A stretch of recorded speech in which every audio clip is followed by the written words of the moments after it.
वर्णिवे श्रवणीय दर्शनं मन्दहासरुचिराननाम्बुजं पूजितं सुरनरोत्तमेरुमुदाधर्मनन्दनमहं विचिन्तये।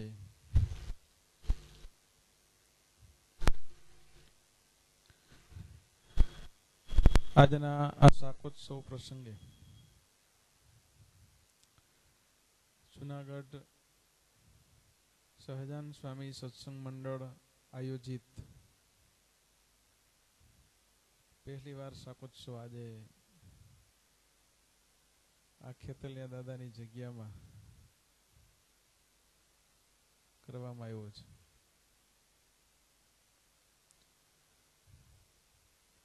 આ ઉત્સવો એક નિમિત્ત માત્ર છે,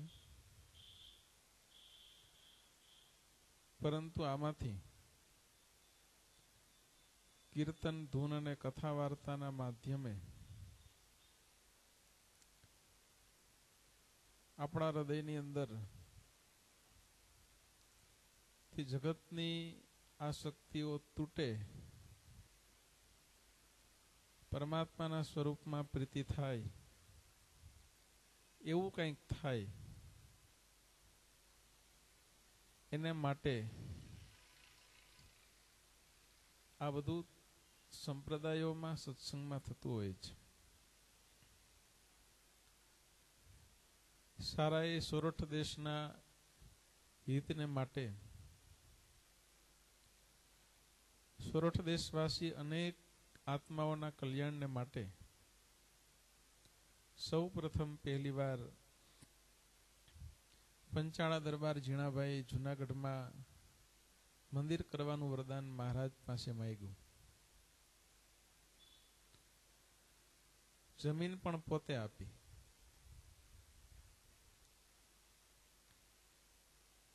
એટલે આપણે બધા ઝીણાભાઈના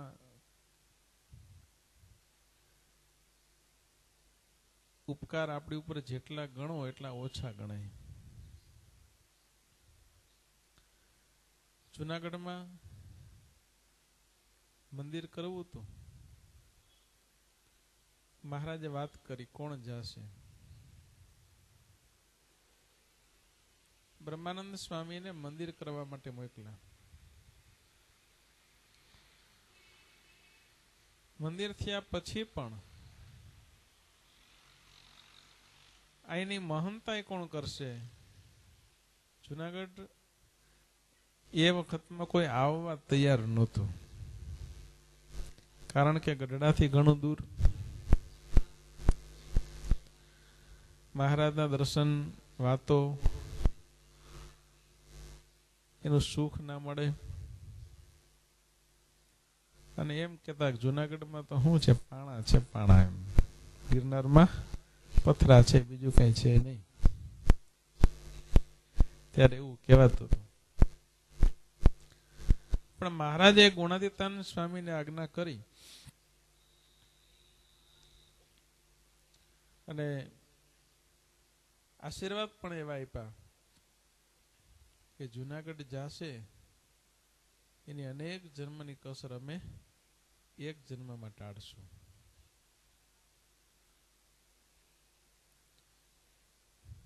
આવા આશીર્વાદ મહારાજે આપ્યા. અને એ જ મહારાજના આશીર્વાદ પ્રમાણે ગુણાતીતાનંદ સ્વામીએ 40 વર્ષ સુધી કથા વાર્તા કરી અને અનેક મુમુક્ષુઓની કસર ટાળી. સ્વામી કે પુસ્તક બાંધતા પડી ગયું, પાછું બાંધ્યું જ નથી. જો પુસ્તક બાંધવા રહીએ તો ભગવાન ક્યારે સંભાળીએ? કથા વાર્તામાં સોંપવો જ પડતો નથી એવો અખાડો જુનાગઢમાં ગુણાતીતાનંદ સ્વામીએ માંડ્યો. અને એ કથા વાર્તા દ્વારા દરેક ભક્તોના હૃદયમાં જગતનું નાશવંતપણું સિદ્ધ થયું અને ભગવાન સ્વામિનારાયણની સર્વોપરી નિષ્ઠા આ ગુણાતીત જ્ઞાનના પ્રતાપે સોરઠ દેશના દરેક ભક્તોમાં થઈ. આપણે આ બાજુ રહેતા હોય એટલે આપણને ખ્યાલ ન હોય, પણ બીજા દેશમાં જાઓ,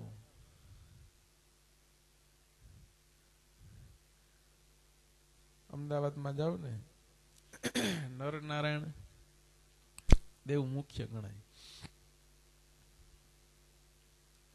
ભજન કરે તો એ નરનારાયણ સ્વામિનારાયણ બધું નાલે ભેગી. આજની તારીખે, આજના દિવસોમાં પણ સર્વોપરીપણાની વાત જેવી જોઈએ એવી થઈ શકે નહીં. એવી રીતે બીજા દેશની અંદર ભુજ, ગઢડા, વડતાલ વગેરેમાં પણ દેવનું પ્રધાનપણું એવું છે. અહીંયા પણ મહારાજે રાધારમણ દેવ પધરાવ્યા. શ્રીજી મહારાજ સ્થાપિત પ્રસાદીના દેવ ગણાય, એટલે કિંમત ઘણી ગણાય. છતાંય સોરઠ દેશના એક એક બાળક સુધાને પણ પૂછો કે ભગવાન સ્વામિનારાયણ સર્વોપરી છે, આવું બધાને ગળથુથીમાં ગુણાતીતાનંદ સ્વામીએ પાઈ દીધું. કે એનું છોકરું પણ એમ બોલે કે સ્વામિનારાયણ છે એ સર્વોપરી છે.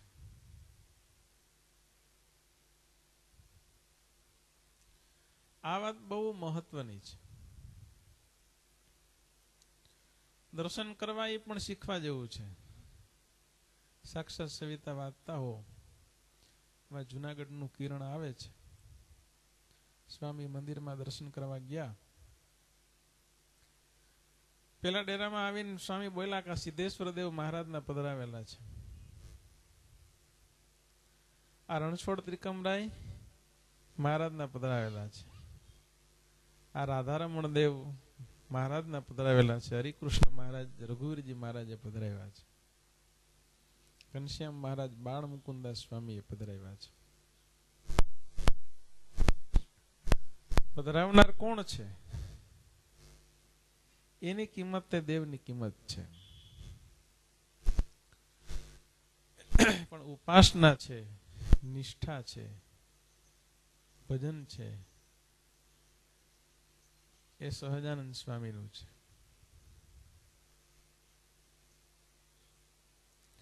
મહારાજનો પ્રસાદીનો એક પથ્થર હોય, ઝાડ હોય, એને પણ પગે લાગીએ છીએ ને આપણે, તો પછી આ તો દેવ છે. દર્શન કરવામાં બાધ નથી. ઘણા તો એ સર્વોપરીપણામાં બહુ ગાંડા થઈ ગયા હોય તો વળી અમુક આ મોટા મંદિરોમાં, સુરતમાં, મુંબઈમાં એવા ઉપાસના વાળા પણ છે. આમ દર્શન કરે ને તો આમ આડો હાથ રાખે, મહારાજના દર્શન કરવા કે ઓલા મૂર્તિને નહીં એમ. હનુમાનજી તો વાંદરો કહેવાય એમ કે એવાય છે માનનારા, પણ એ થોડુંક વધારે પછી ઓવર થઈ જાય એમ.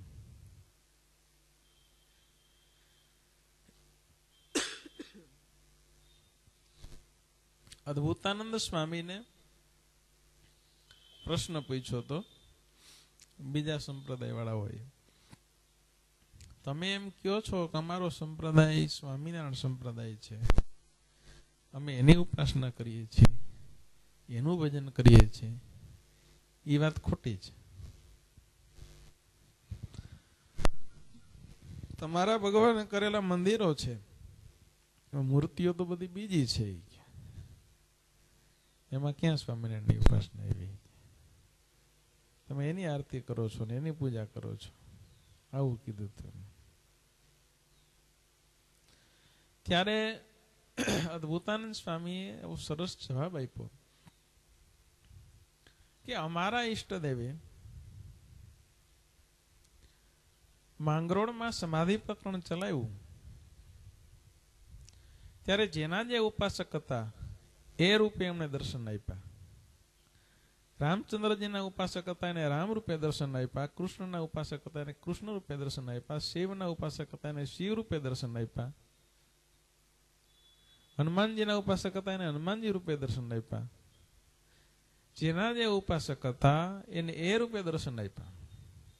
અને જે રૂપે દર્શન અમારા ઈષ્ટદેવે આપ્યા હતા ને એ સ્વરૂપો અમે આ મંદિરમાં પધરાવ્યા છે. પણ ભજન તો અમે અમારા ઈષ્ટદેવ સહજાનંદ સ્વામીનું જ કરીએ છીએ.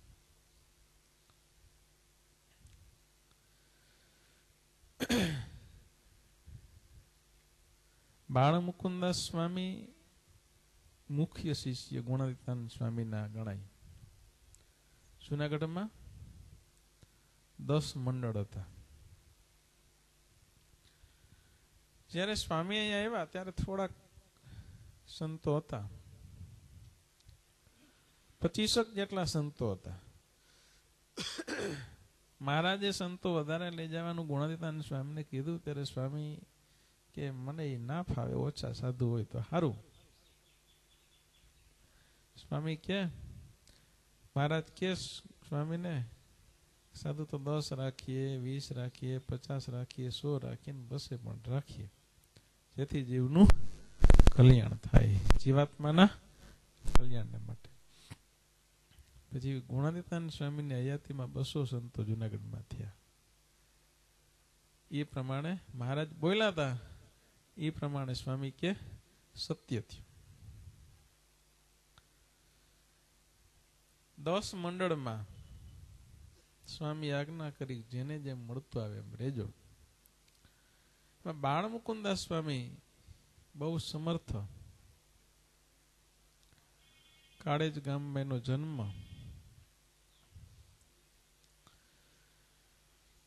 પરંતુ એનું મંડળ છેલ્લી ગુણાતીતાનંદ સ્વામીની ઉંમર વૃદ્ધ થયા ત્યાં સુધી બાળ મુકુદાસ સ્વામીનું મંડળ નહોતું. સ્વામી એકવાર વાત કરી બાળ મુકુદાસ સ્વામીને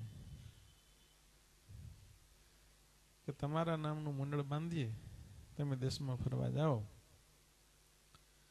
બાળ મુકુદાસ સ્વામી કે સ્વામી મારામાં વ્યવહારિક આવડત ઓછી, સત્સંગમાં ઉપાધિ ઘણી, એટલે મને એ નહીં ઠીક પડે, નહીં ફાવે.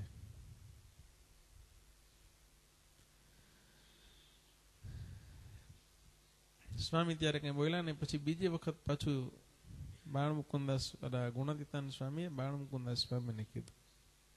સ્વામીનો આગ્રહ જોઈને સ્વામી હા પાડી. પછી મંડળ બાંધ્યું અને સૌ પ્રથમ કુકાવાવ બાજુ સ્વામીને ફરવા મોકલ્યા. ત્યાંથી સ્વામી ગઢડા ગયા ફરતા ફરતા દર્શન કરવા. ગઢડા સિદ્ધાનંદ સ્વામીના દર્શન કરવા ગયા. સિદ્ધાનંદ સ્વામી તાળુકીને બોલ્યા, બાળ મુકુદાસ બીજા માથે તો 2 જમપુરી, જગતના જીવ માથે 2, જગતના જીવ માથે 1 જમપુરી ને તારે માથે તો 2 જમપુરી. બાળ મુકુદાસ સ્વામી કે કેમ સ્વામી? ત્યારે સિદ્ધાનંદ સ્વામી કહે તો ગુણાતીતાનંદ સ્વામી ને મૂળ અક્ષર કે છો ને એટલા માટે તારા માથે 2 જમપુરી એમ કીધું. ત્યારે સ્વામીના ભેગા એક સંત હતા. બાળ મુકુદાસ સ્વામીએ તો સિદ્ધાનંદ સ્વામીને દંડવટ કર્યા, પણ ભેગા સંત હતા ને એને એક દંડવટ કર્યો ને ઉભા થઈ ગયા. આને આપણે દંડવટ કરવા નથી. ત્યારે બાળ મુકુદાસ સ્વામી કીધું ઓલા સાધુને કે દંડવટ કરો, મહારાજના દીક્ષિત સંત છે.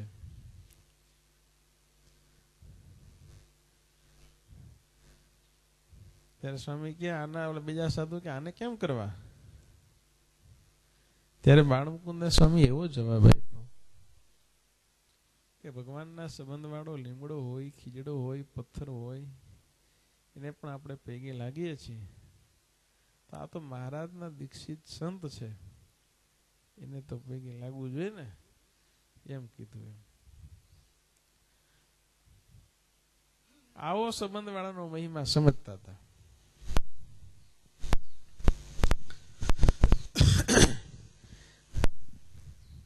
સત્સંગની અંદર બધી પ્રકારના મનુષ્ય હોય. ગુણાતીતાનંદ સ્વામી કે આજ્ઞા ઉપાસના પ્રવૃત્તિ આવે એવા હોય, ખેતીવાડી કરે, બાગ બગીચા કરે એવાય હોય. કેટલાય મજૂર જેવા દાળિયા જેવા હોય અને કેટલાક દ્વેષી પણ હોય. પણ એ બધું ઓળખી રાખવું જોઈએ, એ સમજી રાખવું જોઈએ.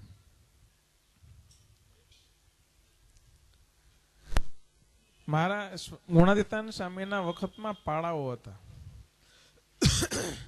ખેતીવાડીનું કામ, ગૌશાળાનું કામ બધા પાડાઓ કરતા પેલા.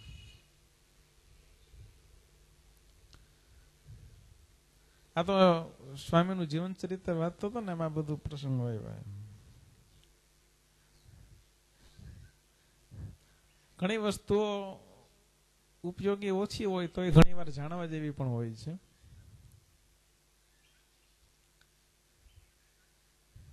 સાતલપુરમાં બીડમાંથી ખડ આવતું જુનાગઢ. એ સાખણાવદરનું બીડ હતું ગુણાતીતાન સ્વામીના વખતમાં. અત્યારે એ છે. અત્યારે જુનાગઢ મંદિરને માં સાખણાવદરના બીડમાંથી અત્યારે પણ ખડ આવે છે. એ વખતનું સાતલપુરનું હવે નથી. પછી બળદ ભરોટું કહેતા એ વખતમાં. ખડનો ભર ભરીને આવે ને ભરોટું કે. સાખણાવદર માંથી છેટું પડે, ખેંચીને આવવું. બળદ થાકી જાય એટલે રોજ ગોળ ઘી આપે બળદને. કોઠારી ત્રિકમદાસ હતા. આપણા જોગી સ્વામીના ગુરુ ઋષિ સ્વામી કૃષ્ણ સ્વરૂપદાસ સ્વામી અને એના ગુરુ અક્ષર સ્વરૂપદાસ સ્વામી એ પાર્ષદ તરીકે હતા. ત્રિકમ ભગત એનું નામ. એ જુનાગઢ મંદિરના કોઠારી હતા. એ રોજ ગોળ ઘી આપે. પછી સાતલપુરમાં ખડ વાઢવાનું ચાલુ થયું. એ નજીક કહેવાય એટલે એકાત્ર આપતા. પછી બધા પાડાઓએ વિરોધ કર્યો કે રોજ આપો. તો એ કોઠારીએ ના પાડી. પછી પાડાઓ ને ભંડારી સંપા બમણી રસોઈ કરે. જમે એટલું જમે ને બીજું બધું બળદને ખવડાવી દે. આવું પ્રકરણ ચાલતું. છતાંય ગુણાતીતાન સ્વામી કે અમે આ બધું જોઈને સહન કરતા.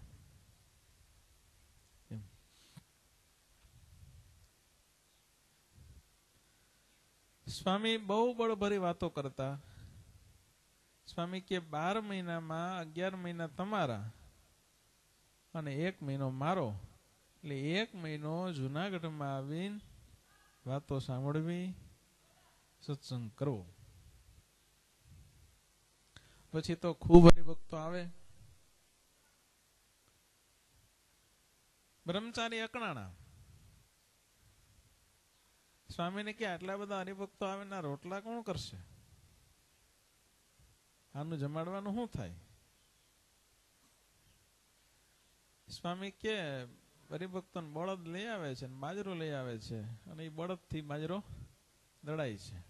પેલા બળદ થી ઘંટી જુનાગઢમાં હાલતી ત્યારે એ વખત મોટો ઘંટડો ટૂંકમાં. પછી બાળ મુકુદાસ સ્વામી પાસે 40 ચૂલા કરેવા ગુણાતીતાન સ્વામી. અને ન્યા હરિભક્તોને રોટલા કરવાનું ચાલુ કરાવ્યું. દાળ આવ્યું મંદિર માંથી, રોટલા હરિભક્તો બનાવી લે. ત્યારે તો અડદની દાળ અને રોટલાનું ચલણ આવી રીતે થતું. કેવો સમય હતો વિચાર કરો.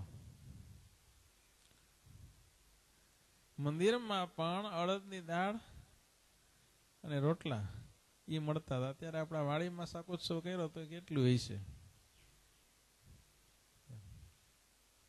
આ બધું કરવું કઠણ છે ભાઈ. આપવું કઠણ છે ને મહેનત કરવી એ કઠણ છે.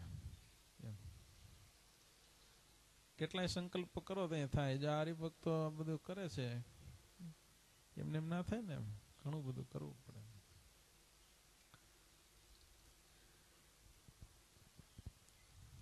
એટલે આ બધા પ્રસંગો તો બરાબર છે, પણ આપણા જીવનની અંદર સત્સંગમાં સ્વામી કે ધણી થઈને રહેતા શીખવું. મજૂર થાય હાવ પરાયો કહેવાય, મહેમાન થાય ટાઈમ પરી કહેવાય, અને ઘરધણી થાય કાયમી કહેવાય.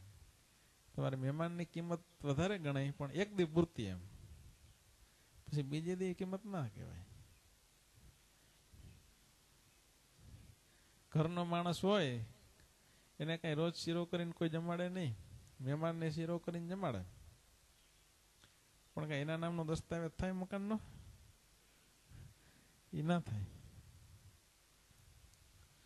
એટલે સત્સંગમાં મારાપણાની ભાવના રાખવી.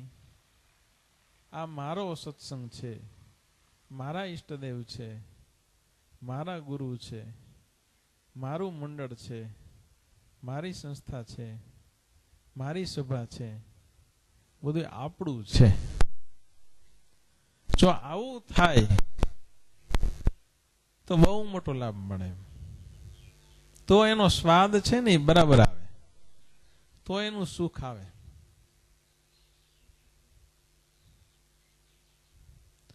મોડા મોડા સભામાં આવે 10 વાગે, એમાં સ્વાદ ના આવે, એ મહેમાન કહેવાય. ખરેખર તો વાત હવે એવી કરવી જોઈએ, મોડા આવે ને એને શરમ આવવી જોઈએ.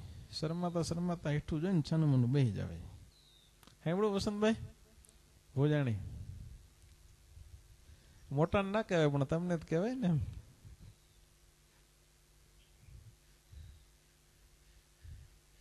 આમાં 7 વાગે આવી ગયા હતા હરિભક્તો તૈયાર કરવા વાળા. અહીંયા સવારે 7 વાગે આવનારા બેઠા છે ને 10 વાગે આવનારા બેઠા છે. એમ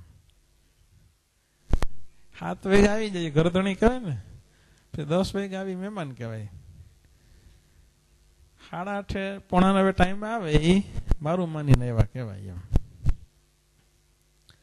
એટલે સત્સંગ છે એ કોઈને મોસાળ નો હોય, સ્વામી કે કોઈને કરિયાવરમાં એવો હોય, પણ સત્સંગ પોતાનો કરતા શીખવું એમ બહુ મહત્વનું છે. બીજું આ શાકોત્સવની વાત ચાલે છે, જમવાની વાત ચાલે તો એમાં પવિત્રતાની થોડીક બધાએ કાળજી રાખવી. ઘરની અંદર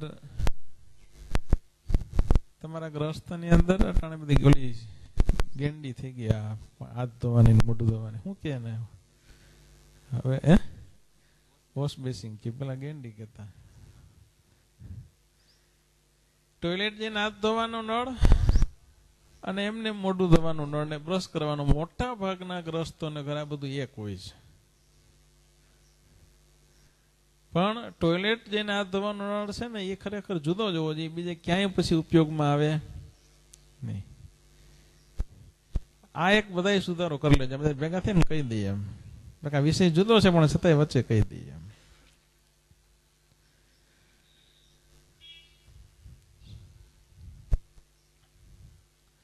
પવિત્ર વસ્તુ છે એ પરમાત્મા સ્વીકારે છે, અપવિત્ર વસ્તુ છે એ ભગવાન કે સંત સ્વીકારતા. એનું એક દ્રષ્ટાંત ગુણાતીતાન સ્વામીની વાત ચાલે છે ને ભેગે ભેગી દીધી. સ્વામી રાજકોટ ગયા, ગુણાતીતાન સ્વામી મંદિરમાં ઉતર્યા. એ વખતનું દાણાપીઠમાં જૂનું મંદિર હતું. એમાં એક રાઘવ મિસ્ત્રી કરીને હરિભગત હતા. અને દૂધપાક પૂરીની રસોઈ આપવાનો સંકલ્પ કર્યો છે ને સવારમાં દૂધ લઈને લોટ ને બધું ખાંડ ને લઈને આવ્યા. સ્વામીએ જોયું મંદિરમાં બેઠા બેઠા કે રાઘવ મિસ્ત્રીની રસોઈ છે. સ્વામી બોલે એવો મંદિરમાં. સ્વામી કે તારી રસોઈ? તો કે હા. સ્વામી કે ધર્મ પાડીશ? એમ કીધું. ગુણાતીતાન સ્વામી કે કઈક ફેર છે. સ્વામી કે ધર્મ પાડીશ તો રસોઈ લેવી, નહીં તો નથી લેવી. તો રાઘવ મિસ્ત્રી કે સ્વામી મને તમારો કૂતરો સમજ જોઈએ, મારાથી પડાય ન પડાય.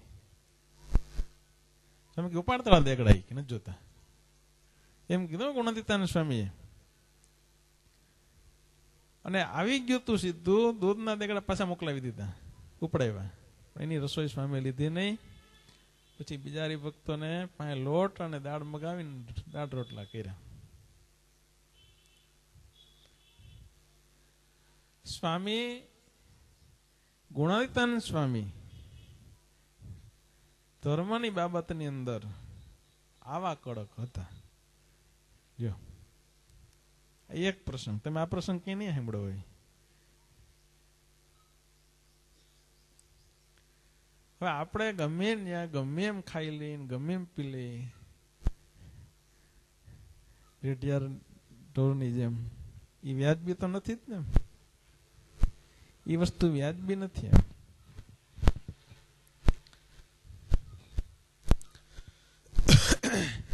એટલે બહુ સમજવા જેવું છે. અને આવી બધી બાબતથી જીવન ઘડતર થાય છે. વાત બધા સાંભળવી ને સભાની અંદર, સાધના માર્ગની વાત છે ને, એ જ સાંભળા જેવી હોય. સાધન પૂરા થાય પછી ઉપાસનાની વાત સાંભળવી. વેલી ઉપાસના હે ને જોખમ ઉતરે છે બહુ.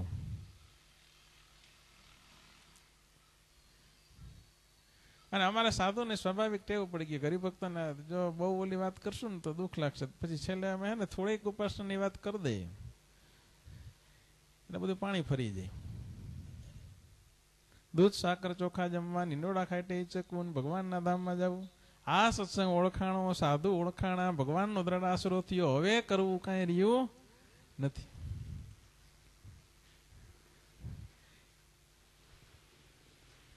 એટલે આવી બધી વાતો હે ને, એમાં બહુ રસ લીધા જેવો નહીં. એમ શું કામે? આનું કારણ શું? મનુષ્ય માત્ર છે, દેહધારી છે, અને સ્વાભાવિક રીતે દેહના સુખ સામી નજર હોય. એટલે એમાં જે હેલું મળે ને એ બધા ફટ ગોતી લે. એમ ગમે ને રસ્તો જે હોય એ ફટ બધા ગોતી લે. એમ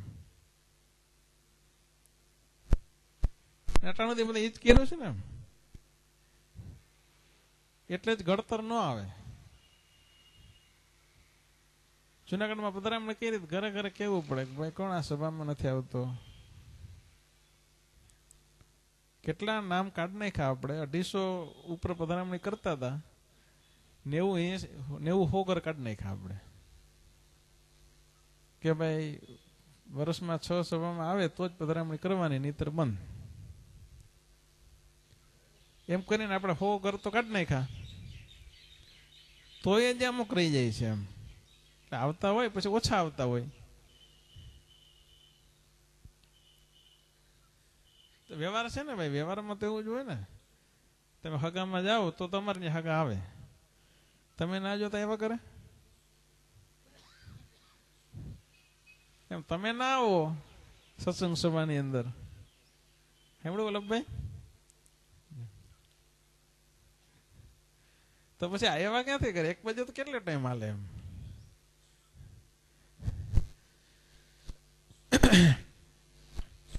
એટલે આવી બધી બાબતોને ધ્યાનમાં રાખીને સત્સંગ જીવમાં ઉતારવા જેવો છે. જીવમાં સત્સંગ ત્યારે ઉતરે કે મારો સત્સંગ મનાય, મારી સભા મનાય, એમાં મારાપણું થાય તો થાય. અને આમાં મારાપણું થાય ત્યારે જ આ દેહમાંથી અહમતા અને દેહ સંબંધી પદાર્થમાંથી મમતા છે એ ટળે. માયા કઈ છે આ દુનિયાની અંદર? માયા કઈ? કોઈ કે પૈસા માયા, કોઈ કે સ્ત્રી માયા, કોઈ કે ખેતીવાડી માયા. એવું છે? એ માયા કાંઈ નથી. માયા એ છે, માયાના બે જ સ્વરૂપ છે, એમાં આખું બધું હમાઈ ગયું જગત. અહમતા અને મમતા, હું અને મારું. હું અને મારું છે એ માયાનું અસલ સ્વરૂપ છે.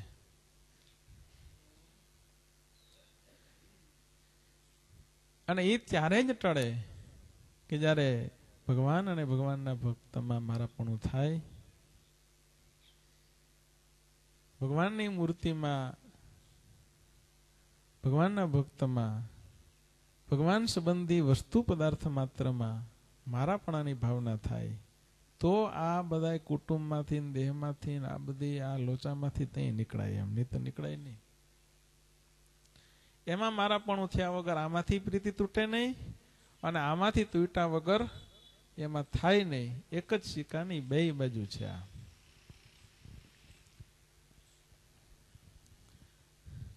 અને આ વસ્તુની સિદ્ધિ છે એ કથા વાર્તા દ્વારા થાય.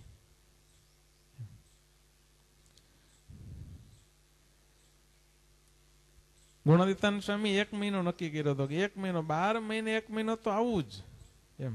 અને જ્યારે જુનાગઢમાં મંદિર થયું ત્યારે પણ દરેક સંતોને મહારાજે એવી આજ્ઞા કરેલી કે જુનાગઢ મંદિરમાં 1 મહિનો બધા રોકાવું. વર્ષો વર્ષ આ એક માસરે આ મંદિરમાં કરવો નિવાસ રે. પુરુષોત્તમ પ્રકાશમાં નિષ્કુળાનંદ સ્વામી લખ્યું.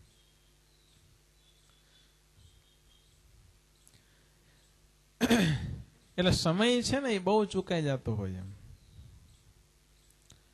વ્યવહારની અંદર સત્સંગ સભા હોય ને એ દિવસે કોઈને લગ્ન હોય, સ્વાભાવિક કુટુંબના હોય ને, આડોશમાં હોય ને, પાડોશમાં હોય ને, હગાના એના હગાના હોય, તો એમ કે એમાં તો જવું પડે. એમાં જવું જો ના જાય તો દુઃખ લાગે. હગાવાલાને દુઃખ લાગે એનો વાંધો આવે, ભગવાન અને સંતોને દુઃખ લાગે એનો આપણને કઈ વાંધો નથી. સીધો હિસાબ છે ને ભાઈ વસંતભાઈ ને.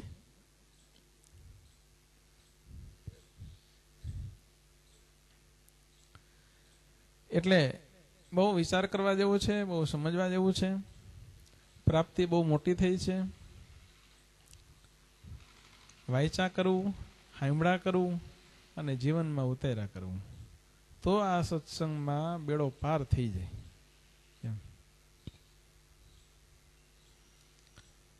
બાકી થોડું થોડું કર્યા કરીએ. રામ તારો દલ રાખ્યો એમ દલ રાખીએ કઈ કલ્યાણ થાય નહીં. કેવું પડે કે ભાઈ આવું ને ટાઈમે આવું ને આ ત્યાં સુધી કઈ ના મજા આવે. વગર કીધે થાય ને એમાં મજા એમ. જોકે આપણે આ શાકોત્સવ કર્યો એમાં કોઈને આગ્રહ નથી કર્યો.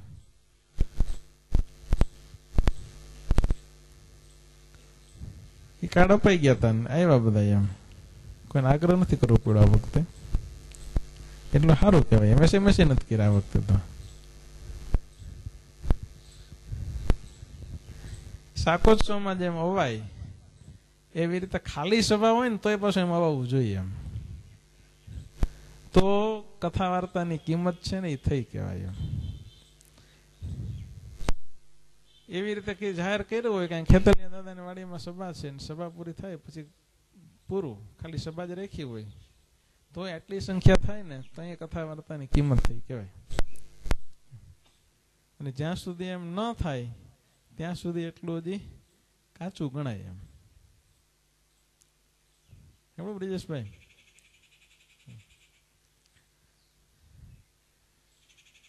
એટલે બહુ વિચાર કરવો. બધું સત્સંગમાં આયલા કરવાનું છે, સત્સંગ થયા કરવાનો છે, સભાઓ થયા કરવાની છે. 5 હરિભક્તોથી જુનાગઢની સભાની શરૂઆત થઈ 30 વર્ષ પહેલા. મંદિરવાળા મંદિરની બાજુના ડેલામાં સભા થતી. કુરજીભાઈ, શાંતિભાઈ કલોલા, ગોરધનભાઈ ટીલવાન, ચંદુઆમાં કલોલા એ બધા રહેતા હતા 4-5 જણા ને એમાં થતી હતી.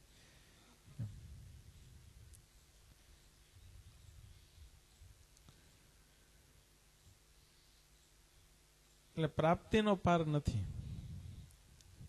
પણ આ બધો સમય વહી ન જાય, હાથમાં છે અને એમાં કમાણી કરી લે એ કિંમતી છે.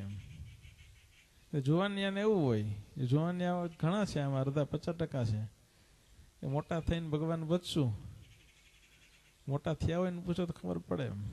પછી બધો સ્પેર પાર્ટ ઢીલા પડી ગયા હોય, પછી શું કામ આવે ભાઈ?